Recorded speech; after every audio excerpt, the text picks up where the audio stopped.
by asking the High Court for help in a case involving allegations of electoral fraud made against Jacob Zuma's newly established party, the Mzanzi Kusasa Party, MK Party. The Independent Electoral Commission of South Africa, IEC, has undertaken a significant move. Please kindly subscribe to our YouTube channel, turn on the notification bell so as to get all our updates. This action was taken in response to the MK Party's many allegations that the IEC had interfered with the election results.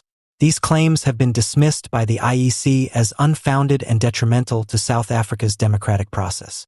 The IEC is now seeking an injunction requiring the MK Party to provide substantial proof in order to stop them from making further claims of electoral misconduct.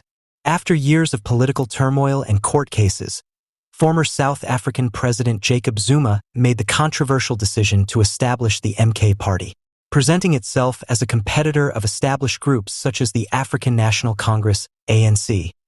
The party positions itself as a warrior for liberation and a champion of the beliefs of political activists associated with Umkhonto the terrorist organization from the apartheid period. Zuma led the ANC for a long period, and the MK Party is claiming that the IEC manipulated the results of recent municipal polls and by-elections in order to benefit the party. However, the IEC has consistently dismissed these claims since there has never been any evidence to support them. The Independent Election Commission, IEC, which is renowned for its meticulous regulations and transparent election processes, maintains that every election it has presided over has been fair and emphasizes that false accusations undermine public confidence in democracy. The MK Party has been making repeated charges. Thus, the IEC has asked the High Court to intervene and rule that the party cannot file any further complaints over the election unless they can provide credible evidence to support their claims. According to the IEC, false allegations harm the organization's reputation, as well as the election process in addition to wasting legal resources. The IEC has taken these actions in what it perceives as an attempt to defend South Africa's elections against what it perceives to be hostile litigation. If the court decides in favor of the IEC, it might set a precedent for how the legal system handles political parties that consistently make accusations without providing sufficient evidence, which would have serious ramifications for the MK Party and other parties that are similar to it. The IEC's court appeal highlights the bigger political difficulties surrounding Jacob Zuma and his impact on South African politics. Zuma returned to politics with the founding of the MK Party, after years of fighting accusations of corruption and legal disputes pertaining to his government. The allegations of electoral fraud made by the ANC align with Zuma's past storylines, whereby he has presented himself as a casualty of partisanship.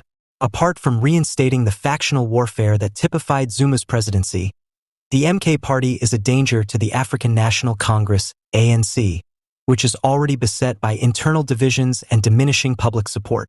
While others see the MK Party as a danger to the stability of the country, Zuma's followers see it as a way to uphold his legacy. The IEC's request might have far-reaching effects on the political environment in South Africa. The MK Party could not be allowed to bring any future cases unless they can demonstrate beyond a reasonable doubt that someone was unfairly implicated if the court finds in favor of the IEC.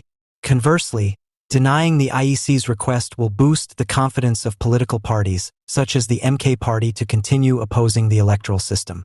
With the high level of political tension in the country and the ongoing erosion of public confidence in institutions, it is critical to protect the integrity of South Africa's electoral process. As South Africa prepares for its next national elections, judicial control of political disputes is certain to be a contentious subject.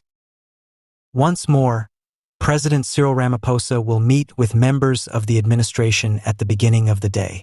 As part of the process, he plans to surrender long-term assistance grants at the meeting. The event has generated criticism as well as praise, demonstrating the public's continued interest in the South African trailblazer. Supporters of Ramaphosa have acknowledged his activities via online entertainment platforms, seeing them as evidence of his wisdom and vision as a leader who appreciates the commitment of community workers.